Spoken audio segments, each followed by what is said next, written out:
ആലപ്പുഴ തകഴിയിൽ സിപിഎമ്മിനുള്ളിലെ വിഭാഗീയത തുടരുന്നതിനിടെ സിപിഎം പഞ്ചായത്ത് പ്രസിഡന്റിനെ ബഹിഷ്കരിച്ച് CPI. Panchayat president S Ajaykumar സിപിഐയെ അവഗണിക്കുന്നുവെന്നും ഏകാധിപതിയായി പെരുമാറുന്നുവെന്നും ആരോപിച്ചാണ് ബഹിഷ്കരണം. എന്നാൽ ഇരു പാർട്ടികളും തമ്മിൽ പ്രശ്നങ്ങളില്ലെന്നും ചില സ്വാർത്ഥ താൽപര്യക്കാർ പ്രശ്നങ്ങൾ ഉണ്ടാക്കാൻ ശ്രമിക്കുകയാണെന്നുമാണ് അജയ്കുമാറിന്റെ വിശദീകരണം.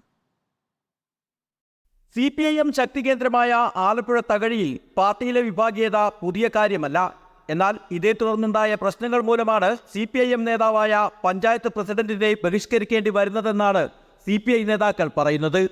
തകഴിയിലെ എല്ലോറ എന്ന് പറയുന്ന പ്രദേശത്തുനിന്ന് സിപിഎമ്മിന്റെ പ്രധാന ഭാരവാഹികളടക്കം LC മെമ്പർമാരായിട്ടിരുന്നവർ വരെ സിപിഎം വിട്ട് സിപിഐയിലേക്ക് ഈ പഞ്ചായത്ത് പ്രസിഡന്റ് നിലപാടിലുള്ള വിയോജിപ്പ് കാരണം എത്തിയിട്ടുണ്ട്. അതിനുശേഷമാണ് സിപിഐയോട് ഈ ഒരു വിവേചനപരമായ നിലപാട് സിപിഎമ്മിന്റെ പഞ്ചായത്ത് പ്രസിഡന്റ് സ്വീകരിച്ചിട്ടുള്ളത്. അതിനെ തുടർന്നാണ് ഇപ്പോൾ ഉണ്ടായിരിക്കുന്ന ഈ പ്രതിസന്ധി രൂക്ഷമായിട്ട് വന്നിട്ടുള്ളത്.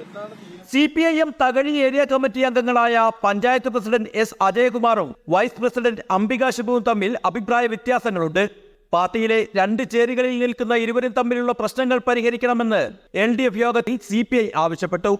ഇതിനിടയിൽ പ്രസിഡന്റിനോട് വിയോജിപ്പുള്ള ആളുകൾ പാർട്ടി മാറി സിപിഐയിലെത്തി. ഇതാണ് അജയകുമാറും തങ്ങളും തമ്മിലുള്ള പ്രശ്നങ്ങൾക്ക് കാരണമെന്നും സിപിഐ നേതാക്കൾ പറഞ്ഞു. എന്നാൽ പഞ്ചായത്ത് പ്രസിഡന്റ് എന്ന നിലയിൽ ചില പരാതികൾ പരിശോധിച്ചത് സിപിഐക്കാരെ ചൊടിപ്പിച്ചതായാണ് അജയകുമാർ പറയുന്നത്.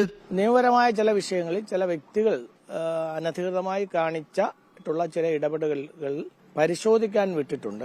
യഥാവിധി ബന്ധപ്പെട്ട ഉദ്യോഗസ്ഥർ അന്വേഷിക്കുകയും അതിന്മേൽ നിയമപരമായ നടപടി എടുക്കുകയും ചെയ്യുമ്പോൾ തങ്ങളുടെ ഇഷ്ടാനുസരണം അത് ആകുന്നില്ല എന്നതിന്റെ അടിസ്ഥാനത്തിൽ പഞ്ചായത്തിനെ തകർക്കുന്നതിനും ഇടതുപക്ഷ ജനാധിപത്യ മുന്നണിയുടെ പ്രവർത്തനങ്ങളെ വികലമാക്കുന്നതിനും ചെയ്യുന്ന പ്രവർത്തനത്തിന്റെ ഭാഗമായിട്ടാണെന്നുള്ളതാണ് എന്റെ അഭിപ്രായം. തെരഞ്ഞെടുപ്പ് അടുത്തു നിൽക്കെ തകഴിയിലെ സിപിഐഎമ്മിനുള്ളിൽ വിഭാഗീയത മൂർച്ഛിച്ചതും സിപിഐ പരാതിയുമായി വന്നതും LDF ജില്ലാ നേതൃത്വത്തിന്റെ ശ്രദ്ധയിൽപ്പെട്ടിട്ടുണ്ട്. ഈ സാഹചര്യത്തിൽ അടിയന്തരമായി സിപിഐ ലോക്കൽ കമ്മിറ്റി യോഗം ചേരാനും LDF മണ്ഡലം കമ്മിറ്റിയിൽ പ്രശ്നങ്ങൾ ചർച്ച ചെയ്ത് പരിഹരിക്കാനുമാണ് ഇരു പാർട്ടികളുടെയും നേതാക്കൾ ശ്രമിക്കുന്നത്.